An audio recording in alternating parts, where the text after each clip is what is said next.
Abraham, I love seeing your video. And I wonder, why do I love listening to you so much? Well, it's a bit what we were talking about just now. When you listen,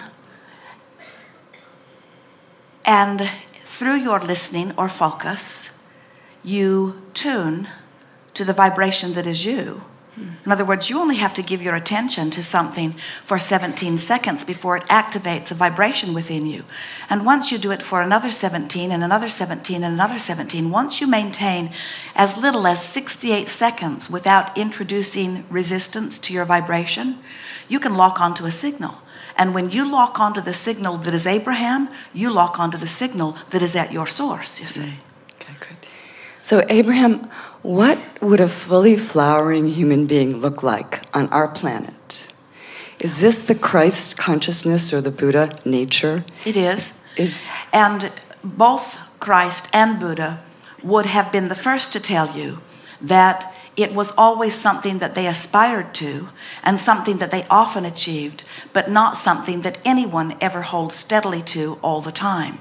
It's an objective. It's a calling. It's not some standard that you should hold yourself to and then beat yourself over the head with a club when you are not there. See, this is what the Eastern religions seem to instill, that we are all supposed to become this.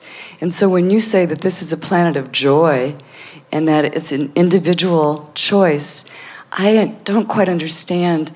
I know you say there's really no purpose to be here except for joy, except there seems to be such a collective consensus in the teachings, Eastern and Western, that we are supposed to come to a certain height.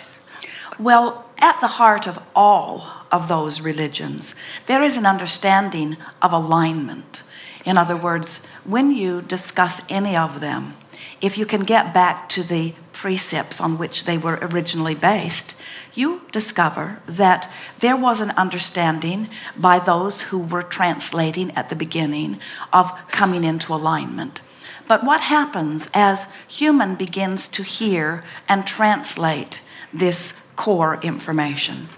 The tricky thing is remembering that it's an individual's self-alignment with who they have become. And that's the thing that all those religions were teaching, but as man gets hold of it, he wants most men, whether they are the leaders of a church or of a nation or of a peer group in a high school, most leaders really believe that leadership is about looking amongst the masses, coming to a conclusion of right action, and then somehow affecting conformity to that right action. And what is forgotten almost every time in almost every religion is the understanding that coming into enlightenment, that coming into vibrational harmony, that going home, that coming into the light, that upliftment, that seeking source, that finding God, no matter what words they are using, is all about an individual closing their gap between who they are and who they have become.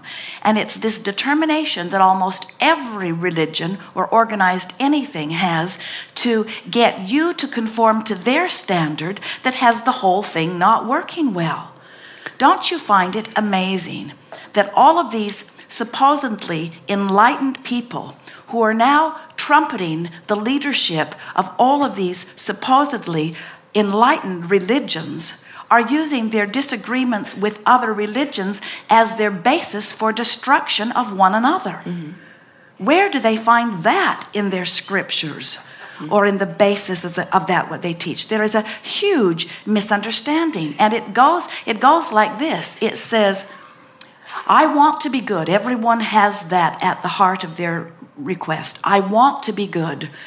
Therefore, I must find the standard that is good, and then I will do my best to conform to that.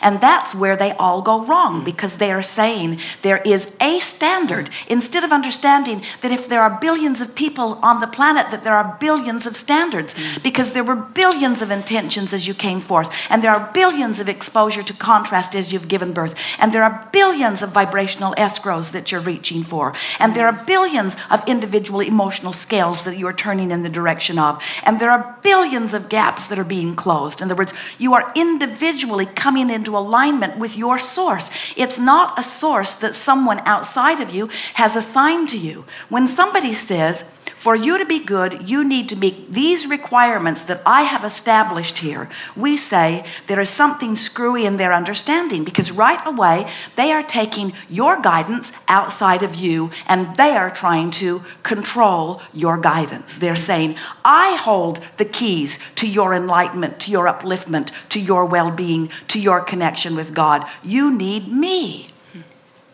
Every religion, without exception, has lost their way on that because they have stepped outside of their individual understanding of who they are. It is our promise to you that you did not come forth into this leading edge time-space reality with the attitude that said, I'll go forth and I will find the right way and I will lead others to the right way. Instead, you said, I'll go forth and I will conclude what is best for me. And the source within me will become it and call me toward it. And when I go, I'll feel really good.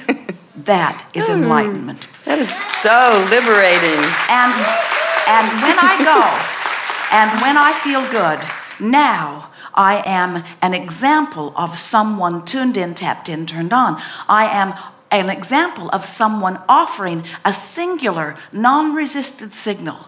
So my power of influence is huge. But what I am influencing toward is not doing as I do and thinking as I think. What my example of enlightenment is about is my example of alignment. You did not come forth as teachers to tell others what they should create.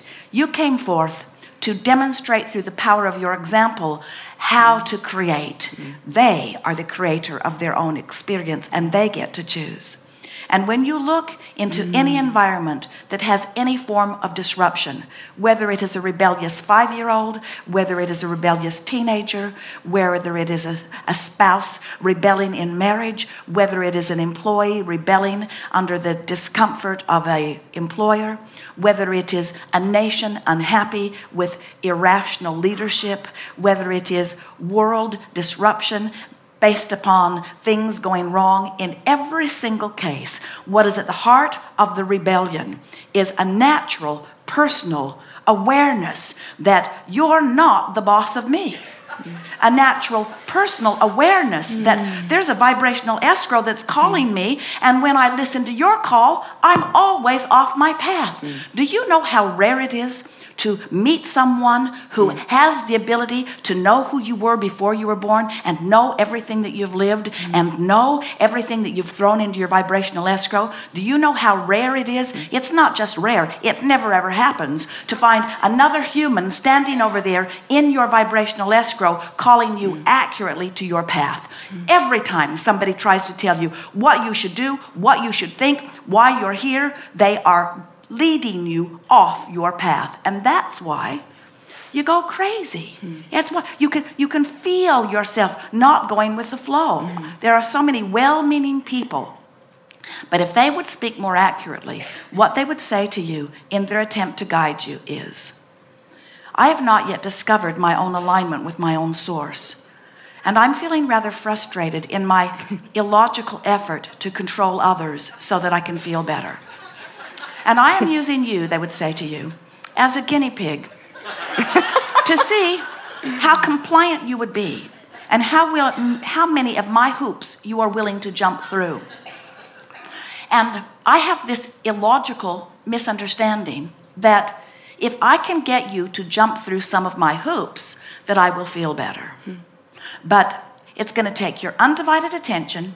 You're going to have to really trust me, which means you're going to have to set aside all of your natural instincts. So you're going to have to, from this moment forward, forget that if it feels good, it is.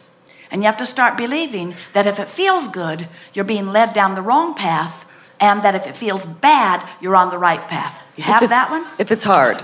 And then you have to understand that nothing that is worthwhile is easy. There is no stream of well-being. There is no source. You are not worthy. You are here as unworthy beings. And so any of your natural instincts are wrong. Set them all aside. So if you feel like laughing, stifle it, because that would be inappropriate. And if you feel like doing something, don't, because that's just selfish. And if you instead listen to me, now it's going to be hard, so it's going to take a lot of trust and a lot of faith and a lot of willpower. You're really going to need a lot of willpower, because maybe lifetimes. Every inclination that you have is going to want to lead you toward joy. So it's going to be a lot of trouble for you. And because I know how much trouble it is, I'm going to start with you when you're really, really little. And I will call those the formative years. Those are the years when you defy your natural instinct for joy, and instead you do everything that's illogical. And just to mix it up, to really train you really well, I'm going to, this is this collective voice of control, I'm going to smile when I don't mean it. I'm going to pretend that I feel good when I don't, so that you learn to mimic my actions with no guidance whatsoever coming forth from within. And if I can train you appropriately, then we'll have world peace. We will have defied all of your natural instincts. We will have defied your reason for being. We will be defying everything that you are, but let's go for it. And if it doesn't work out, and so far it hasn't, they will tell you, we'll get better at it. We'll train you stronger and faster, and we'll ask for your compliance. And then if we don't get it, then we'll just make the stakes higher. And if you don't listen to us, then we'll condemn you to hell. We will. We will.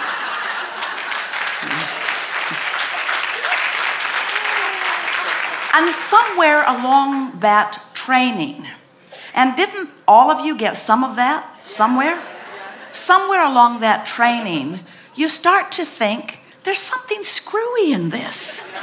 And so then, when you listen to us ramble about who you are and what your true intent was and why you are here and how it is that you've come forth and that you are the leading edge creators on the leading edge of all that is, and you say, why does this resonate with me? And we say, because you remember that's who you are, you see. You give us the power of permission. You give us the power of permission.